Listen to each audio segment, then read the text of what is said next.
নমস্কার প্রিয় বন্ধুরা, আশা করি আমরা সবাই ভালো আছেন। আপনারা দেখছেন জয়দেব এক্সক্লুসিভ ইউটিউব চ্যানেল। তো ইতিমধ্যেই আপনারা আহ, পরীক্ষা দিয়ে ফেলেছেন মাদ্রাসা সার্ভিস কমিশনের গ্রুপ ডি।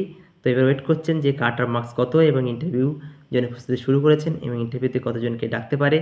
ঠিক আছে, তো এই নিয়ে আমাদের অনেক প্রশ্ন ছিল এবং বিভিন্ন সুযোগ সুবিধা পাওয়া যায় কিনা, অর্থাৎ এসসি এসটি ওবিসি থেকে শুরু করে রিল্যাক্সেশন পাওয়া যায় কিনা, বয়সের ক্ষেত্রে কারো 45, কারো 50, কারো 55 গেছে, সেক্ষেত্রে সুবিধা পাওয়া যায় কিনা, এই নিয়ে অনেকেই প্রশ্ন করেছেন।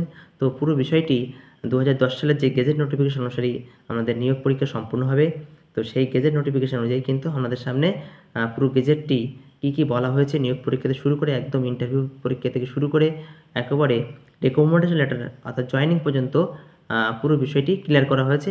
কী কী পদ্ধতিতে নিয়োগ হবে, কী কী সুযোগ সুবিধা আমাদের সামনে আছে এবং কী কী কোয়ালিফিকেশান পূরণ করতে হবে। তো সমস্ত বিষয় নিয়েই আমাদের গেজেটটি আমাদের সামনে উপস্থাপন করছি।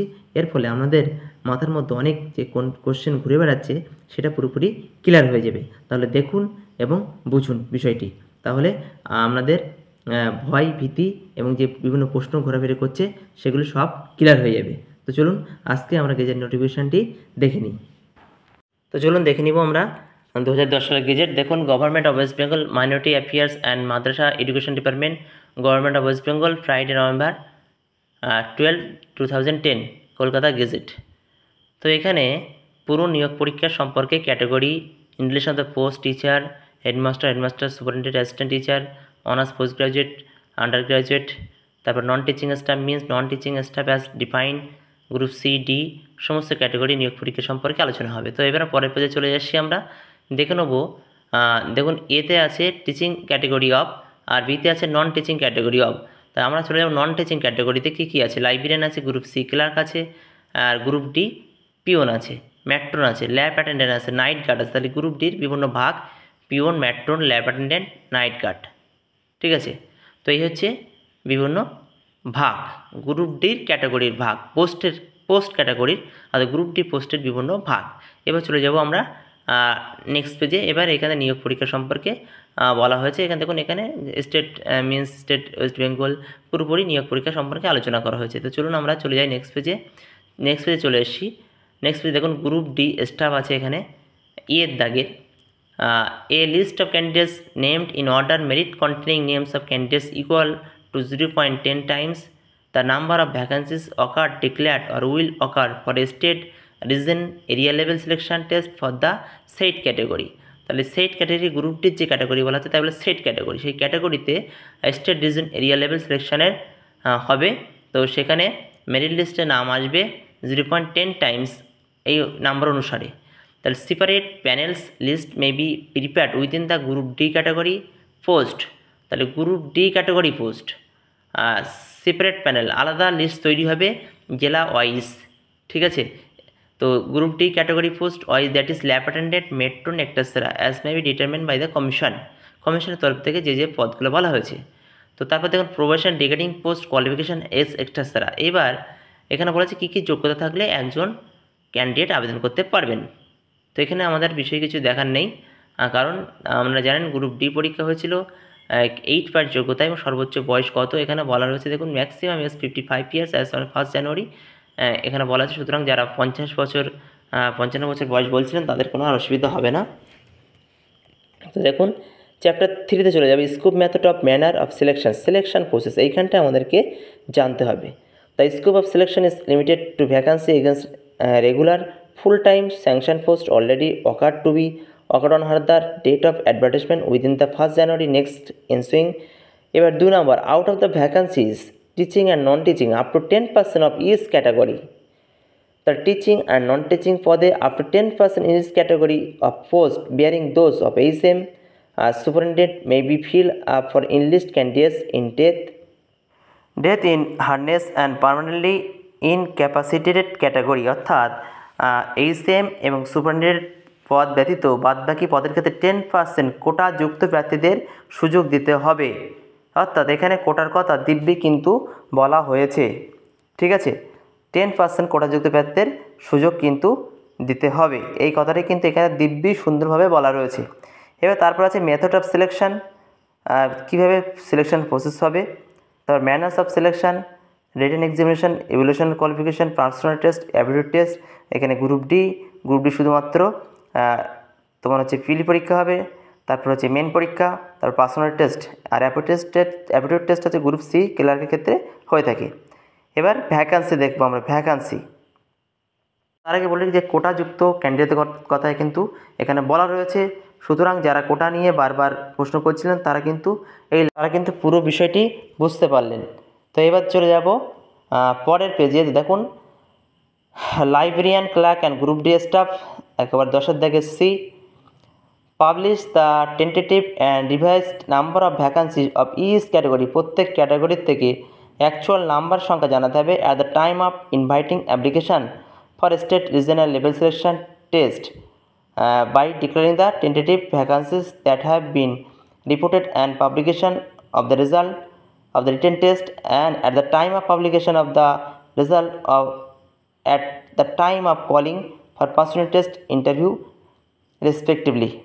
অর্থাৎ যখন ইন্টারভিউ হবে তখন কিন্তু তার আগে জানিয়ে দিতে হবে মেরিট লিস্টে কতজন স্থান পাচ্ছে, ঠিক আছে, এবং তারপর ভাইবার জন্য কতজনকে ডাকা হবে সেখানে কিন্তু পুরো বিষয়টি বলে দিতে হবে নোটিফিকেশান দিয়ে।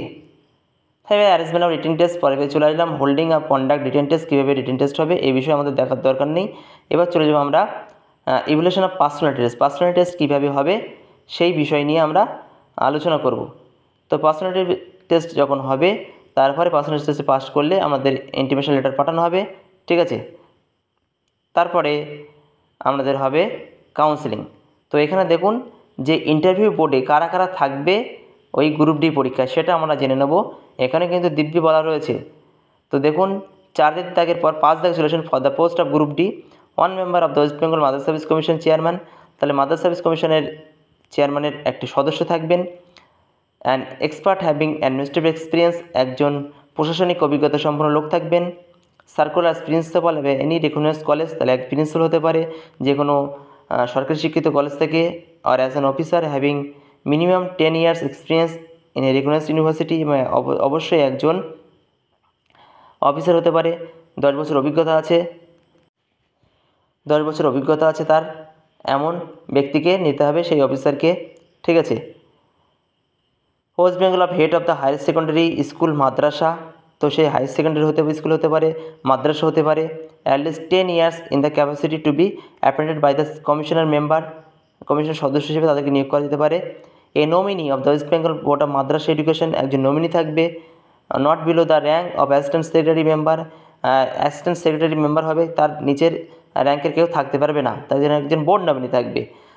4 দাগে nominee of the director Madrasah education, মাদ্রাসা শিক্ষার একজন board director. Not below the rank of assistant director member, তার র্যাঙ্ক থাকবে না অ্যাসিস্ট্যান্ট ডিরেক্টরের নিচে।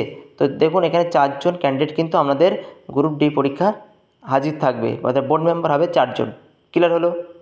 তারপর প্রিপারেশন প্যানেল লিস্ট হবে এবং waiting list, preparation final panel list প্রকাশিত হবে এবং পাশাপাশি ওয়েটিং লিস্টও থাকবে। প্যানেল লিস্টে যারা চাকরিতে যোগদান করবে তাদের থেকে ওয়েটিং লিস্ট থেকে তাদের পরে নেওয়া হবে। তারপর হবে কাউন্সেলিংয়ের পরে আমরা নিয়োগ পরীক্ষা, এটাই কিন্তু বলা হয়েছে। রেকমেন্ডেশন লেটার, তার issue of appointment letter, appointment যেখানে যে মাদার সার্ভিস কমিশনে চাকরি করবেন তার অ্যাপয়েন্টমেন্ট লেটার দেবে, আপনারা সেখানে গিয়ে জয়েন করবেন। তারপর দেখুন জয়েনিং করতে হবে 60 দিনের মধ্যে, লাস্ট ডেট 60 দিনের মধ্যে যদি নিয়োগ না করেন তাহলে আপনার চাকরি বাতিল বলে গ্রাহ্য হবে। স্বাভাবিকভাবে এটা 30 দিন থাকে। কোনো ক্ষেত্রে সরকারি দপ্তরে চাকরি করলে সেখান থেকে ছেড়ে আসতে গেলে নবজাতক সার্টিফিকেট জোগাড় করতে সময় লাগে। তো কোনো দপ্তরে ইতিপূর্বে চাকরি করতে থাকলে তাকে সর্বোচ্চ 60 দিন সময় দেওয়া হবে বলা রয়েছে। তো এবার চলে যাব group D including lab attendant. 5 দাগে দেখো pass class 8 from the school মাদ্রাসা, যে কোনো মাদ্রাসা শিক্ষাকেন্দ্র বা মাধ্যমিক শিক্ষাকেন্দ্র থেকে 8 পাস যোগ্যতা, পঞ্চায়েতের আন্ডারে মাধ্যমিক শিক্ষাকেন্দ্র আর রুরাল ডেভেলপমেন্ট ডিপার্টমেন্ট থেকে 8 পাস যোগ্যতায় যারা আছেন তারা কিন্তু এই পরীক্ষার জন্য অ্যাপ্লিকেশন করতে পারবেন। Knowledge of Madrasah education system, Islamic studies and culture, Islamic সংস্কৃতি কালচার সম্পর্কে জ্ঞান থাকতে হবে এবং মাদ্রাসা এডুকেশন সিস্টেম সম্পর্কে জ্ঞান থাকতে হবে। বয়সের ক্ষেত্রে সর্বোচ্চ বয়স বলা ছিল 37 years as first of the year 1/2010 হিসেবে, এবং তারপরে এস রিল্যাক্সেশন ছিল এসসি এসটি ওবিসিদের ক্ষেত্রে, অর্থাৎ এস রিল্যাক্সেশন সরকারি নিয়ম অনুযায়ী কিন্তু ছাড় আছে এখানে। এবার যেহেতু আমাদের বয়স হয়ে গেছে অনেকের, সুতরাং নিয়োগ পরীক্ষায় আমাদের কোনো অসুবিধা হবে না। নিয়োগ হওয়ার পরে কারো যদি 60 বছর বয়স হয়, গভর্নমেন্ট রুল অনুযায়ী 60 বছরের যদি যেভাবে চলে আসছে চাকরির মেয়াদ, তাহলে 5 বছর পরেই আপনারা রিটায়ার করবেন এবং সেই অনুযায়ী কিন্তু আপনারা বাদবাকি জীবন পেনশন পাবেন। এবার table number 10, manner of selection of the post of group D staff in মাদ্রাসার গ্রুপ ডি স্টাফ কীভাবে নিয়োগ পরীক্ষা হবে। 30 নাম্বার হচ্ছে প্রিলিমিনারি স্ক্রিনিং এক্সামিনেশন, সেটা আমাদের হয়ে গেছে। The marks obtain in the preliminary screening examination under the West Bengal Madrasah service commission selection to the post of non teaching staff by such qualified candidates shall not be added to the marks obtain by them in the examination test conducted afterwards. অর্থাৎ এখানে বলা হয়েছে যে প্রিলি পরীক্ষায় যে marks পাচ্ছেন আপনি, সেই নাম্বার কিন্তু যোগ হবে না ফাইনাল মেরিট লিস্টে।